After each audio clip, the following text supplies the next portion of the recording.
துறையும் இந்திய வரலாற்றோடு தன்னை பின்னி பிணைத்த ஒரு ஊர். 1930 ராஜாஜி அவர்கள் காந்தியடிகளின் வேண்டுகோளை ஏற்று உப்பு சத்தியாகிரக போராட்டத்தை நடத்திய பொழுது அந்த சத்தியாகிரக போராட்டத்திலே பங்கெடுக்க வந்தவர்களை தோப்புத்துறை தான் அரவணைத்தது. தோப்புத்துறையை பள்ளிவாசல் தான் அடைக்கலம் தந்தது என்பது வரலாறு. ஆக நம்முடைய ஒவ்வொரு வியர்வை துளியும் ஒவ்வொரு ரத்த துளியும் இந்த மண்ணோடு கலந்து இந்த மண்ணுக்கு விதையாக வீரியமிக்க ஒரு வரலாறாக உருவாகி இருக்கிறது என்ற பெருமையினை நாம் கொண்டிருக்கின்றோம். அப்படிப்பட்ட தோப்புத்துறை ஒவ்வொரு காலகட்டத்திலும் இந்திய திருநாட்டிற்கும் இந்த மண்ணிற்கும் வருவாய் தரக்கூடிய பொதுமக்களை குடிமக்களை கொண்ட ஒரு தேசமாக இருக்கிறது. அன்று இலங்கைக்கு சென்று நம்மவர்கள் பொருள் தேடி அந்நிய வருவாயை செழிக்க வைத்தார்கள். பின்னர் சிங்கப்பூருக்கும் மலேசியாவுக்கும் சென்று அந்நிய வருவாயை செழிக்க வைத்தார்கள்.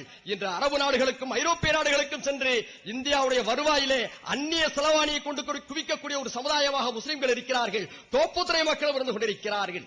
இன்றைய நம்முடைய நகராட்சி செழிப்பாக இருக்கிறது என்று சொன்னால் தோப்புத்துறை குடிமக்கள் தரக்கூடிய நிதியும் வரியும் என்பதை யாரும் மறுத்துவிட முடியாது. எனவேதான் நாங்கள் தன்னடக்கத்தோடு சொல்கிறோம், பெருமையோடு சொல்கிறோம். இந்த மண்ணிலே நாங்கள் இந்தியர்களாக வாழ்வதிலே பெருமைப்படுகிறோம், இந்திய முஸ்லிம்களாக வாழ்வதிலே பெருமைப்படுகிறோம், தமிழர்களாக வாழ்வதிலே நாங்கள் பெருமைப்படுகிறோம். இந்த மண் அத்தகைய பாரம்பரியத்தை தந்த மண். ஒரே ஒரு வரலாற்று சம்பவத்தை மட்டும் சொல்லி நான் விடைபெற விரும்புகின்றேன். காரணம், எனக்கு பின்னாலே பலரும் பேச வேண்டியிருக்கிறது.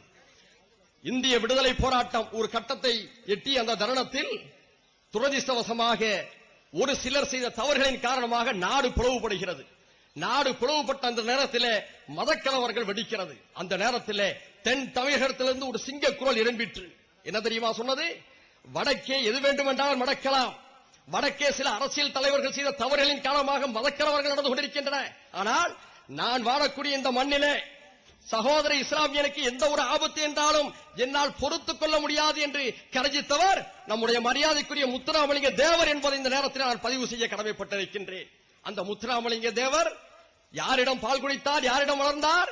ஆயிஷா என்ற ஒரு முஸ்லிம் தாயிடம் பால் குடித்தார், வளர்ப்பு தாயாக ஏற்றுக்கொண்டார். அந்த முத்துராமலிங்க தேவர் சாவுகின்ற வரை இந்த மண்ணிலே ஒரு இஸ்லாமியனுக்கு தன் சமூகத்தால் ஆபத்து வந்துவிடக் கூடாது என்பதிலே கண்ணும் கருத்துமாக இருந்தார். அந்த வரலாறு இன்றும் தொடர்ந்து கொண்டிருக்கிறது. எனவேதான் நாங்கள் சொல்கிறோம், அன்புக்குரிய சகோதரர்களே, இந்த பள்ளிவாசல் இன்று திறக்கப்பட்டிருக்கிறது. பள்ளிவாசல் திறக்கப்பட்டது நான் ஏற்கனவே சொன்னது போல் அமைதி, சமாதானம், நல்லிணக்கம் இவற்றுக்கான அடையாளம்.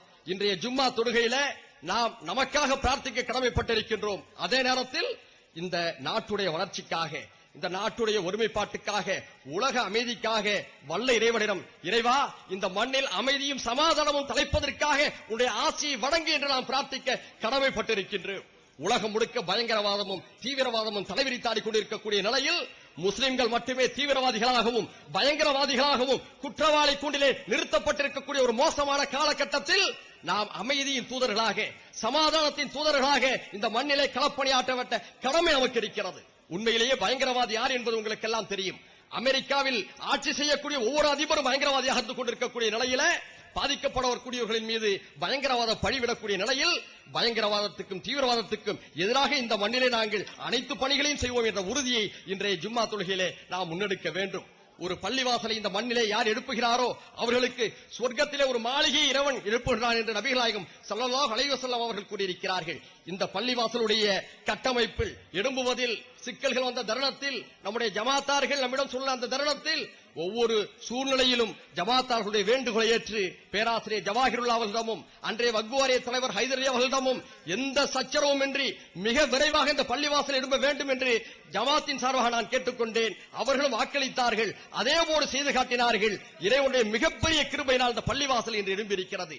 இந்த பள்ளிவாசலுடைய பங்களிப்பில், உழைப்பில், வளர்ச்சியில் அனைத்து பணிகளிலும் பங்கேற்ற நம்ம இறைவனுக்கு, நம் அனைவருக்கும் இறைவன் இந்த உலகிலும் மறு உலகிலும் எல்லா வகையான பாக்கியங்களை வழங்குவானாக என்று பிரார்த்தித்துக் கொண்டு, அன்புக்குரிய சகோதரர்களே, பளிங்கு மாளிகைகளும் ஆடம்பரமான விளக்குகளும் பள்ளிவாசலை அலங்கரிக்காது.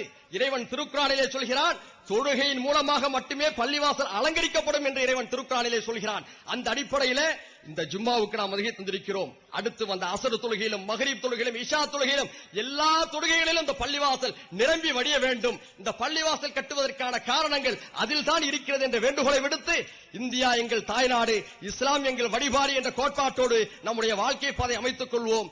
கல்வி, வேலைவாய்ப்பு உள்ளிட்ட எல்லா துறைகளிலும் நாம் முதன்மையானவர்களாக சக குடிமக்களோடு ஆரோக்கியமான போட்டி ஏற்படுத்தி முன்னேறக்கூடியவர்களாக நம்மை மாற்றிக்கொள்ளும் என்று கூறி வாழ்த்துறையை வழங்கிய ஜமாத்தினருக்கு நன்றியை கூறி நிறைவு செய்கிறேன். நன்றி. வாஹிர் தவனா அல்ஹம்துலில்லாஹி ரப்பில் ஆலமீன். அஸ்ஸலாமு அலைக்கும் வரஹ்மத்துல்லாஹி வ பரக்காத்துஹு. ஆங்காங்கே பந்தலுக்கு வெளியே கொண்டிருக்கக்கூடிய நண்பர்கள் பந்தலில் மேடையின் முன் அமர்ந்து இந்த சபையை கௌரவப்படுத்துமாறு அன்புடன் கேட்டுக்கொள்கிறேன். அடுத்து தோப்புத்துறை துபாயைச் சேர்ந்த முஸ்லிம் சங்கத்தின் தலைவர் JP ஜமால் மைதீன் அவர்கள் பேசுவார்கள். துபாய் சங்கம் இணையதளம் ஒன்றை ஆரம்பித்து உலகம் முழுவதும் இந்த நிகழ்ச்சியை ஒளிபரப்பிக் கொண்டிருக்கிறது. இங்கு நடைபெறும் அனைத்து நிகழ்ச்சிகளும் இணையதளம் மூலம் உலக நாடுகள் முழுவதும் பார்க்கக்கூடிய வாய்ப்பு இருக்கிறது. மேலும் கேபிள் மூலம் இந்த நிகழ்ச்சி நமதூர் முழுதும் ஒளிபரப்பாக்கிக் கொண்டிருக்கிறது என்ற செய்தியையும் சொல்லிக் கொள்கிறேன். துபாய் சங்கத்தைச் சேர்ந்த உறுப்பினர்கள் அனைவரும் மேடைக்கு அருகில் வரும்படி தலைவர் அறிக்கிறார்.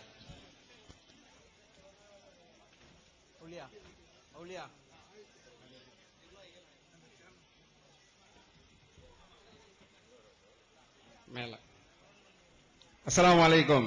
துபாய் சங்கத்தின் நிர்வாகிகளும் உறுப்பினர்களும் தயவு செய்து ஒரு 2 நிமிடம் மேடைக்கு வருமாறு அன்போடு கேட்டுக்கொள்கிறோம். வாங்க, அப்படியே மேல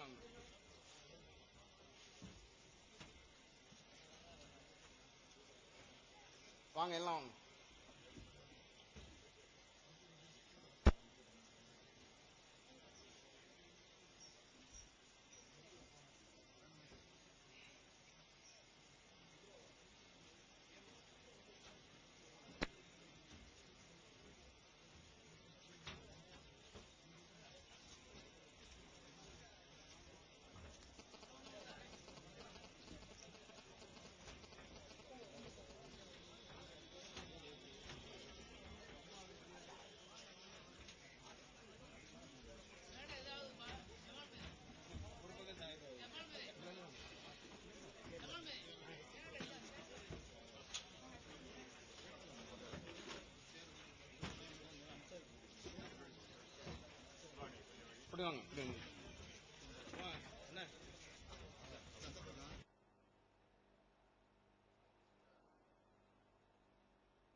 ஒரு அன்பான அறிவிப்பு. இப்பொழுது எங்களுடைய துபாய் தோப்புத்துறை முஸ்லிம் சங்கத்தின் இணையதளம் 33 ஆண்டுகளுக்கு அங்கு சிறப்பாக இயங்கியதின் பிறகு இன்றைய காலகட்டத்தில் மகிழ்வான இந்த வேளையில் 300 ஆண்டுகளுக்கு பிறகு சிறப்பான முறையிலே புதியதாக கட்டப்பட்டுள்ள இந்த பள்ளிவாசலின் திறப்பு விழா நாளன்று துவக்க வேண்டும் என்ற ஒரே ஆர்வத்தில் மிகவும் பணி சிரத்தையுடன் செய்யப்பட்டு இன்றைய தினம் அந்த இணையதளம் உலகம் முழுவதும் பார்ப்பதற்காக அதிகாரப்பூர்வமாக முறையிலே திறந்து வைக்கப்பட இருக்கிறது. இந்த இணையதளத்தை நேற்று பரீட்சாத்த முறையிலே அப்துல் ரவுப் முன்னாள் SP அவர்கள் திறந்து வைத்தார்கள். அவர்களே இன்றும் அதை அதிகாரப்பூர்வ முறையிலே திறந்து வைக்கிறார்கள். இந்த இணையதளத்தில் எங்களுக்கு நேற்று நிகழ்ச்சிகளை பார்த்த Malaysia, Singapore, Saudi, America, London மற்றும் அகில இந்தியா, அகில உலகம் அனைத்து தரப்பு இடங்களில் இருந்தும் வாழ்த்துக்களை தெரிவித்த அனைவர்களுக்கும் மகிழ்வான எங்களுடைய அன்பான பாராட்டுதலை தெரிவித்துக் கொண்டு இந்த இணையதளத்துக்கு அனுசரணை வழங்கிய முகமதியா அறக்கட்டளை நிறுவனத்திற்கும் தமுமுக மீடியா நிறுவனத்திற்கும் எங்களுடைய நன்றிகளை தெரிவித்துக் கொள்கிறோம். இப்பொழுது இதை அதிகாரப்பூர்வமான முறையில் அப்துல் ரவுப் அவர்கள் துவங்கி வைப்பார்கள் என்பதை அன்போடு கேட்டுக்கொள்கிறோம். அஸ்ஸலாமு அலைக்கும் வரஹ்மத்துல்லாஹி வபரகாத்துஹு. அளவற்ற அருளாளனும் நிகரற்ற அன்புடையவனுமாகிய அல்லாஹுவின் திருநாமம் கொண்டு